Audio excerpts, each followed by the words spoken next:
Hi, welcome back to my book sanctuary. I'm Bianca and I wanted to talk to you about Omegaverse. So I make it no secret, Omegaverse is one of my favourite genres, subtropes, tropes, whatever, but I really enjoy an Omegaverse. But I recently got a comment from Reading with Merb on one of my videos, and she basically said that she's been reading Omegaverse and she has no idea what's going on, and is there anywhere I could recommend starting?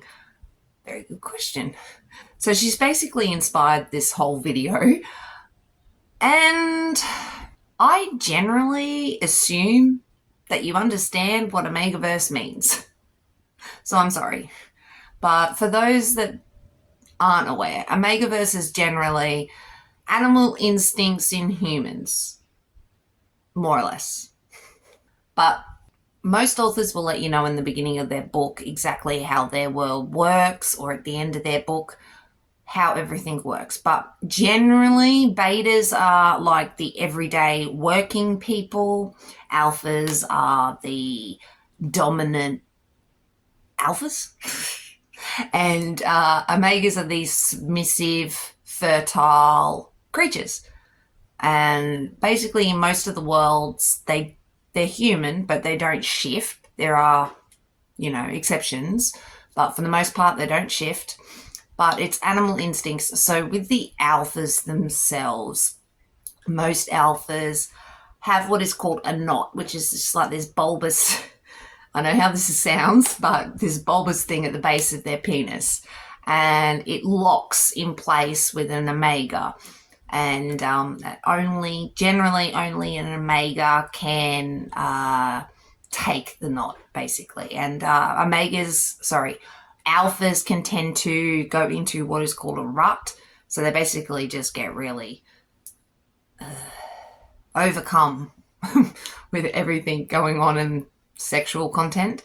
Yeah, they're very sexy.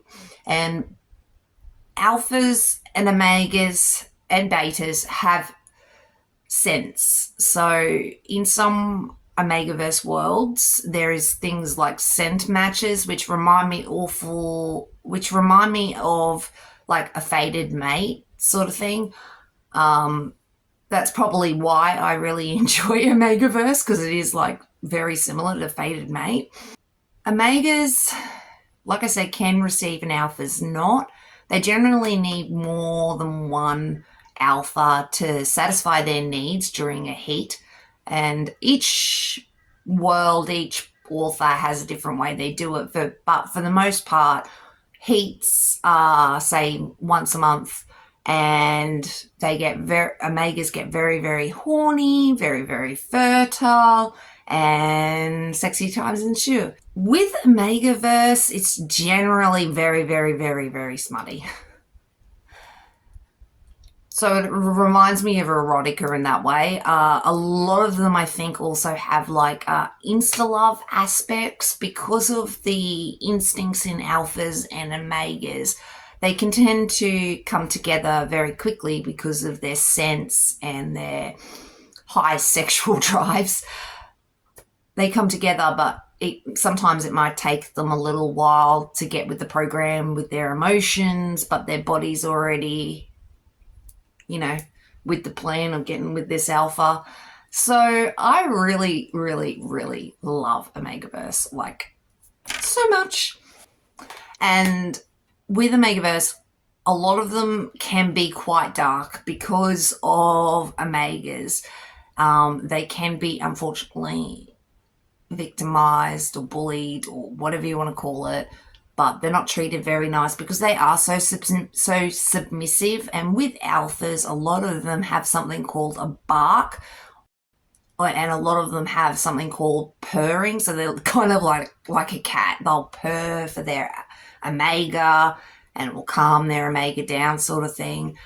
But yeah, they can be quite dark, very dark. I personally prefer the more sweeter Omegaverse ones.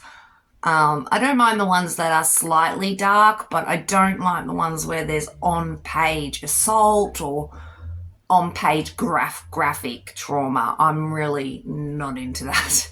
And I really do think if you enjoy paranormal romance, I think you will enjoy Omegaverse. It is a little nuts and a little crazy, but I think that's why I really like it. Sorry, just checking my notes to make sure I've let you know everything I wanted to let you know about. But yeah, like I said, it's usually multiple partners, and I do prefer a sweeter one. So I do have a few I wanted to recommend to you, Omegaverse books. I've got some that aren't that dark, some that are dark, and some are sweet. I'm only just sort of giving you, actually, when I think about it, I think it's only like 2 or 3 authors.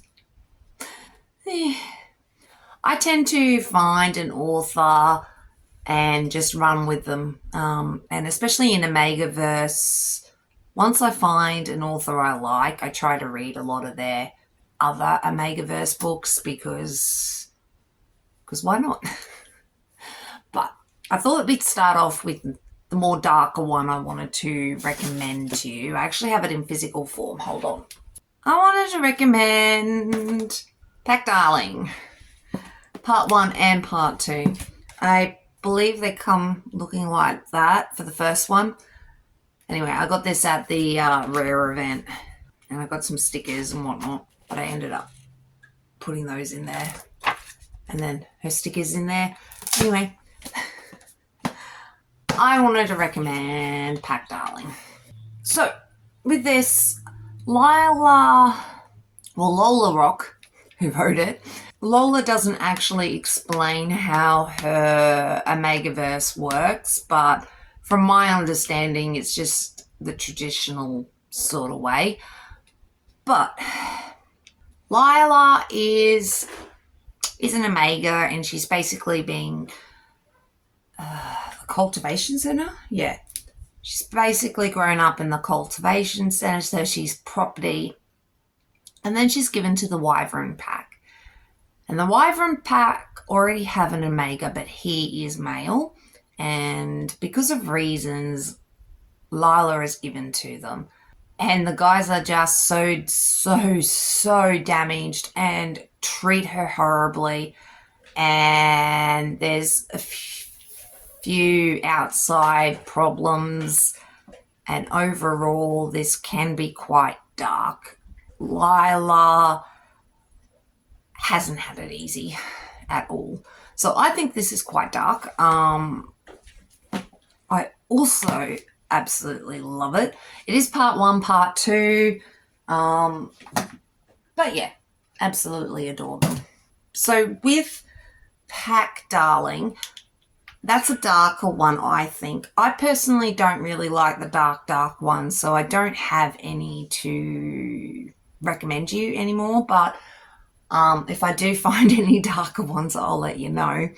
But with, I guess these ones are sweet, but a little more dark. There are some dark tendencies, but Devon Sinclair also writes Omegaverse. She has the Slate City Omegaverse, which I love.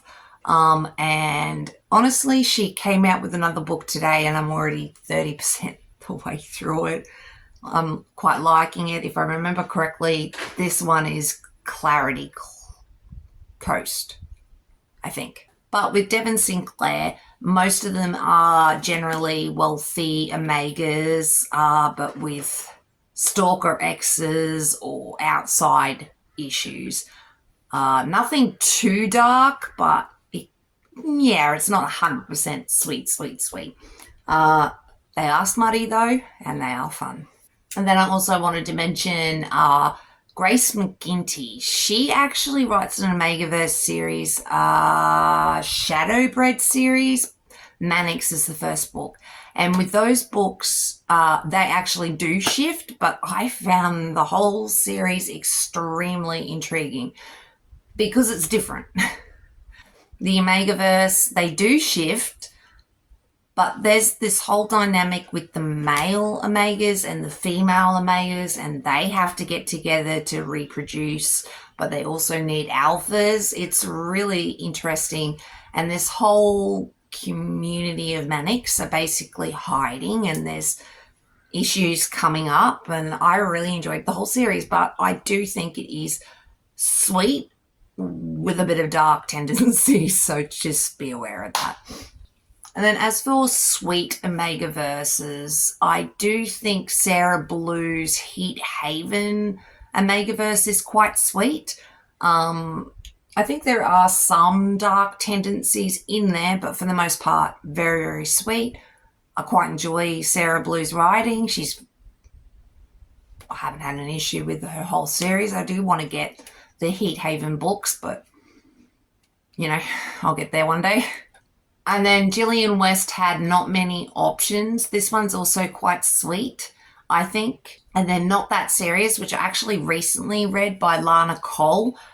So with Lana Cole, she writes, it's actually called The Sweet Verse. And in The Sweet Verse, she writes with Catherine Moon. And you can't see any, but Catherine Moon writes all sorts, but she has written Baby and the Late Night Howlers, which is the first book in her Sweet Verse. And with Lana Cole, they write in the same universe, but they're not, you can read them separately. You don't have to read Lana Cole's books to understand Catherine's books and vice versa. But with these ones, I do recommend starting off here because I think you just probably should. Now, at the end of this book, she does go into details of their sense and their designations. But with this world, Baby's basically just found out that she is an Omega. And I would say there's some dark tendencies in this Sweet Verse. But I really, really, really love this series. But Baby, once you can get past the whole thing that she's named Baby, I really enjoy it. But it's extremely smutty. Very smutty. That's the thing with Omegaverse, I think. It's very sexy, very smutty, can be a bit insta-lovey. I like the paranormal-ish sort of aspects of fated mates, scent matches. And yeah, that's basically Omegaverse. I think I've babbled your ear off long enough about it, but I don't know if I've made any sense. So if I have, please let me know. But I do recommend checking out Samantha Reads Romance, Reads with Samantha. I will put her handle thingy channel below. But she has done a whole explanation of Omegaverse as well. And I think she's done it very well. So go check that video out as well, because I think she's done really great in explaining it. Probably better than me. Also, is there any Omegaverse books you would recommend to me? If you know of any, please let me know. I do like the sweeter ones with slight dark tendencies, as I said, but yeah, if you have any good Omegaverse ones you don't think I've read, please let me know. And yeah, thanks so much for watching. Really do appreciate it. And I shall catch you in the next one. Thanks, guys. Bye.